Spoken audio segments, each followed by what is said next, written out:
Hello, everyone, and welcome to video 4. My name is Stephanie. I am your resident IEP coach and veteran special education teacher. And in this video today, we're going to be talking about taking your students' IEP goals and organizing them into different baggies or IEP bins, prepping those evergreen activities, which are those activities you can use all year round with any student in or out as needed. Okay, so they're not themed, they're not for a specific month. You can use them at any point in the school year. Prepping those evergreen activities and determining which activities should you be prepping for what skills? And so we're going to take a look at all of that together. So the first thing that we're going to need is you're either going to need access to the intentional IEP goal bank and the IEP matrix, or what you're going to use are your state standards. So I'm going to break it down a little bit more for you right now. I'm first going to start with finding screeners that match the skill that my students are going to be working on. And so I'm logging into the intentional IEP's goal bank. I'm going to do a real quick just search by goal. The goal that we're going to be working on is writing the student's name. So I'm going to put write name. And then here are the IEP goals that are within the intentional IEP goal bank for writing the name. And so I'm going to find the one that most likely commonly aligns with or matches the IEP goal that my student is working on. And so we're going to be able to write our name when prompted. And so I might even click all of these and see if there is a screener, but because it's a writing of the name, that's a really simple task that you can easily pull things for. And so that is not something that we're going to find a screener for, but I wanted to show you how to find the goals within the bank, but also where to look for the screeners. So I know that I have this. So what I'm going to do is I'm just going to pull one of these data sheets and I'm just going to download this to my computer. From here, now I'm going to work on the next goal, and that's going to be, we're going to go back to the dashboard, we're going to go search, and now we're going to look for counting to 20. And so I'm going to put count to, because all of our goals will say they can skip count to a number. And we don't say skip count to 20 because, especially in kindergarten, they have to be able to count to 5, count to 10, count to 20. It would be so many different goals. And so there are some goals that do say that. So right here, when prompted verbally to count, student count to 20. So this one is the one that aligns most with the goal that's written into my student's IEP. So I'm going to click it and I'm going to grab this screener. I'm going to print this screener out, and this is the screener that I am going to prepare for this student to take data on this specific skill. But from here, I also need to know what are the different prerequisite skills that are going to get this student here. Student can count to 20. Well, that's their goal. That is what we want to get to by the end of this IEP. That doesn't mean this is where the student currently is. So the student is currently not working independently at mastery level to meet this skill or to meet this goal. So we need to know what our prerequisite skills are to master those in order to master this skill. So this is when we go to our IEP matrix to look at the prerequisites for different skills. You can also do this by looking at the state standards for your state, or if you use Common Core, or if it's TEKS in Texas. You're going to look at those, and you're going to look at the previous grades as well. So we know that counting to 20 is aligned with kindergarten in most standards. And then, so I'm going to go to the kindergarten standards, look up count to 20, see what comes before it. But then if we're not working on those prerequisites, we're a little bit before those, I'm going to go back to pre-K and look. But let's go look at the IEP matrix so I can show you what that looks like in terms of finding this skill, but then also finding prerequisites. All right, we have our IEP matrix for pre-K 6. Here, the PDF version, you can print it out and use it. I'm going to use a PDF to show you how to use it.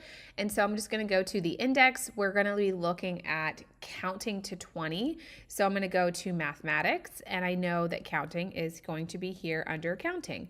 And so now I'm going to look for the specific grade level that the goal is for the current, or that the skill is for the current goal. And per the goal bank, it told us that counting to 20 is kindergarten.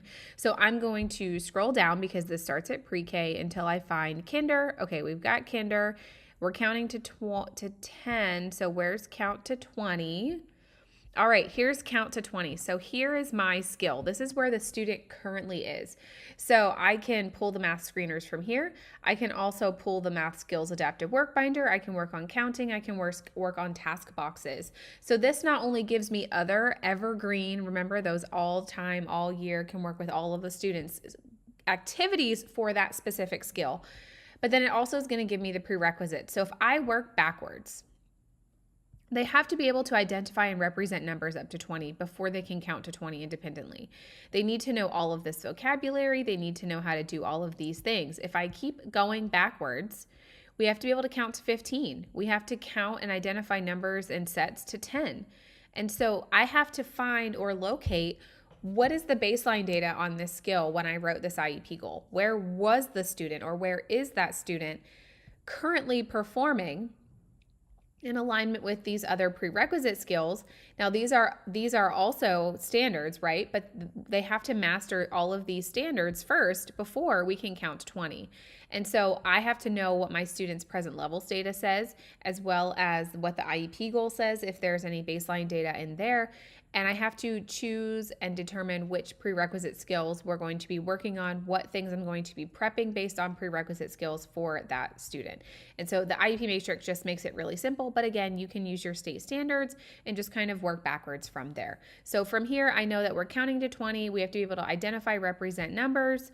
We have to be able to count to 10. So now it's time to pull some different activities for this counting IEP goal. All right, I have figured out all of the resources that I want to prep for this student based off of their IEP goal. Now, again, we're just doing one IEP goal here. So this was the counting to 20. And so based off of what you just saw me working for grabbing the screener, which I have here, grabbing all of the resources that are touching on that skill that the IEP goal is for, but also those prerequisite skills that we found using the IEP matrix. I'm going to show you some resources that I've grabbed just based off of my knowledge of this student, what is in the present levels, maybe the baseline data that I have on this student, and just show you what it could look like with different resources. Now, this is in a bin. You could easily print, depending upon the student and the grade level and all of that, print some worksheets, throw them in a folder. I've done that before when I taught 5th grade resource. And so it just really depends on your student, but I wanted to be little fun and have something to show you today in terms of like actual activities and what it might look like if you're making IEP bins based off of student information in their IEPs and their IEP goals. And so all of these activities that I prepped are evergreen. And you'll hear me say this over and over again. Evergreen activities are those activities that you can use throughout the entire school year. And so you can use them with any student that's working on that skill. It doesn't matter when it is. It could be August, January, May, December, April. I can use any of these because they're evergreen. I can use them all year long. They're not themed. They're not meant for a specific month or anything like that. So let me show you. So just to sphere you back in, we have the student's IEP. We are working on counting to 20. And so based off of that, what I have pulled for this student is first, I've pulled their screener. And so I prep all of my screeners like this. And so in this little mesh bag, you'll find links to all of this stuff below this training, by the way. So don't go scouring for it. It is linked below for you. And so you have your screener. So I have prepped the data sheets here, okay, which you saw. And then these are the instructions. You get 2 instructions for 1 page. So I've prepped them both. I have laminated this page. So we're going to be counting to 20. The instructions are going to tell you how to use this page. So I have that in the baggie with it. And then I have my flashcards. And you don't have to print and prep the flashcards. You could easily make your own flashcards out of note cards, whatever it may be. Have the student make the flashcards and write the numbers. That could be an activity itself. But here are the screeners. This is what I'm going to use to collect data. My data sheet is in here as well. If you want to put all of your data sheets on a clipboard and throw that in here, put them in a file folder, throw that in here, whatever you want to have all of your data sheets for this skill for the student in one spot, I would put it in here so you know exactly where it is. But for the screener, this is what I got going on. Okay, so there's the screener. Now we're counting to 20, but that is the goal that the student is working on for the entire school year. So we've got to cover some prerequisite skills before we get there, right? So part of that prerequisite skill is identifying numbers 0 through 10, 0 through 5, 0 through 15, being able to know what the numbers are, the number words, all of those things in between that, right? Before we can get to 20. And so what I've done is I've prepped 2 different adapted books. We're going to start with counting to 10. So I'm incorporating a little bit of ELA, a little bit of reading. So we're going to count from 0 to 10. So I can count 0 toys. So they're going to move the 0 over here. And now we're going to count. We're going to count 1. So with this, you can prep different answer pieces with this specific book. And so these are the other answer pieces that match identically to the answer piece here or what's on the page.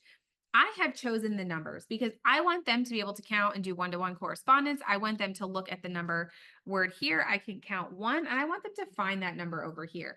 Depending upon your student and where they are, you may start with these answer pieces. Okay. You can then swap them out with the other answer pieces as you're mastering those prerequisite skills, right? So we're going to start with counting to 10. Once we master that, I'm going to work on starting with this I can count to 20.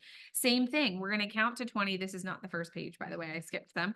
But answer pieces, again, have ones that match identically. And then there's ones that have numbers where they have to look at and read the number, find the number over here, and actually count. We're not just matching pictures. Again, it depends on the student and the skill. So I'm going to throw these into their work bin. I have also prepped our 1 to 20 sorting mats.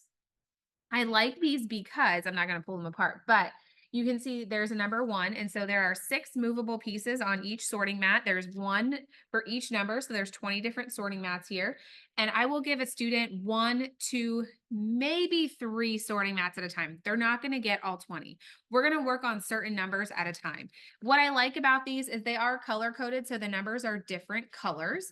And so if we're not quite working on addition yet or subtraction, or we're not quite working on base 10 like this yet, they're still going to be able to sort those pieces because they are color coded. But they're going to have to find 1 in all of these different options. I'm going to take it apart now and show you. So here's 2. So they're going to find 2, and then I'll show you 3. So they're all similar. They all have the same skills on them, but we're going to move through those because that's going to practice. Not only are we practicing counting to 20, we're also adding in addition and subtraction here. So we might not be working on that skill, but they're getting that experience of seeing the subtraction sign, the addition sign. They're getting used to seeing those equations. And so we're introducing them to their next skills that'll be coming based off of, because counting to 20 is going to be a prerequisite, right? For addition at some point, and for subtraction, for multiplication and division. So they have to know those skills. So you can add in higher level skills too, mixed in with different things. So I've printed this off. Going along with the sorting mats, so with all of the sorting mats, you get one of these little readers, and so I've just printed the reader off. Basically, it is the adapted books in a reader format, and so I've just printed this in case maybe one day we don't want to do an adapted book and we just want to read the book itself. So I have that printed in here. Maybe we'll use that as a little refresher. I also have, even though we're not counting to 100, again, experiencing larger numbers. That's because counting to 20 is a prerequisite for higher level skills. So not only are we working on prerequisites for counting to 20, we're working on the other skills that are higher level thinking, just introducing them to this. But we can say, and maybe cover up the other numbers and say, can you find 11? And then they can punch the number 11. Okay, so we're finding numbers on here. If we're not quite ready for this, you could easily use the base 10. You could grab 2 of these, count to 20. Can you punch 5 of those? And so we're going to punch 5, and then we're going to start over and refresh. Okay, lots of different things. You also can prep task boxes. And so these are missing pieces task boxes. Again, we're not counting anything. We're just making the numbers. So all of these little circles come off, and they have to find the missing pieces task boxes. And so we're making the numbers 1 through 10. That is a prerequisite, being able to identify numbers, okay, and make numbers. Now we're going to use these pizza task boxes to count the pepperonis on the pizza. There are 3 pieces of pepperonis on that pizza. And so I am going to find it's going to be the very last one. Here it is. 3. I'm going to find the card that goes along with this. So 3. Now I prepped all the other pieces as well. There's numbers, there's matching identical. There are cards with the pizza on this side, and you move out all the pieces. So if you prep a task box, that's going to be something that's going to be evergreen for your students. I do highly suggest that you prep all the other pieces. That way, when they master this skill, you can easily swap them out with another skill here. Okay, so don't forget to prep your other pieces. I keep all of my extra baggies. I label them to what they are, and I keep them just in a Sterilite bin with a lid and in the cabinet. So very, very easy, and I can swap these out if I wanted to. The other thing that you can grab different counters. Now, I wouldn't give them all of these counters. I just have these in this box here. And so maybe you might just give them 20 counters, and we're going to use these to count. I want to show you something else really quick. Hold on. Something else that you can throw in these boxes that you don't have to prep are different types of manipulatives. These ones are my favorite, but they're stacking counters. You can throw Unifex cubes in there. You can use the links and just put a bunch. You can throw them in a baggie, throw them in a little box like this, and it makes it super easy to count and use that towards that activity or that trial for that data. But it's very, very simple. Once you get the hang of pulling the prerequisite skills and knowing what is out there and what is available, what you already have prepped, if you keep track of that, especially for skills like this, where you know maybe you're teaching elementary, all of your students are going to eventually be working on this skill. You can pull this multiple times a year.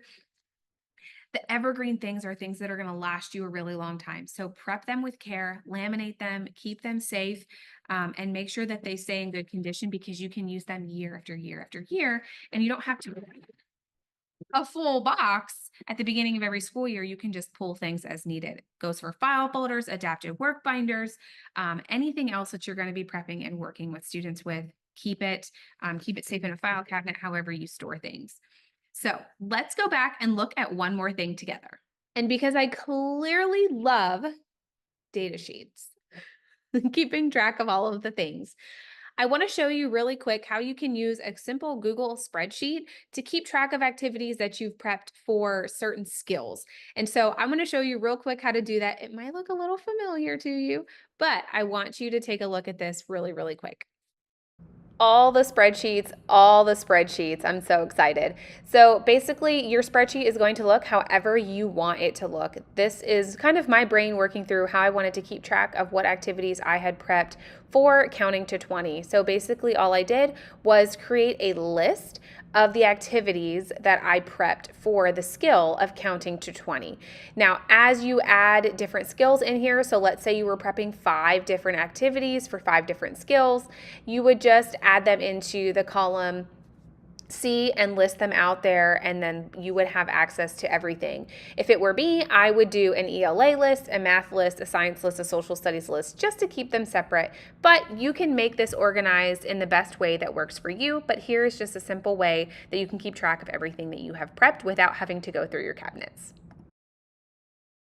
Prepping all of the things for your students does not have to be time consuming. Sure, at the beginning, when we're front loading things, or as a first year teacher, or when you first start doing something new, maybe IEP bins or having folders ready to go for students, there is a lot of front loading work that does need to happen. But once you do that, and then you keep building onto all of the evergreen things that you've ever prepped, you really end up having a closet or a bank of things that you can pull from that you don't need to prep every single time, and you can just pull it and throw it in a bin for your students, and it's based off of everything that we talked about today. Those prerequisite skills for skills that their IEP goals are based on, and then also those higher level skills that are going to come next for students once they master the goals in their current IEP. So I hope this video was super helpful for you. Video 5 is going to come at you tomorrow, and it's going to be all about collaborative IEP tips for you and your IEP team. So I will see you there.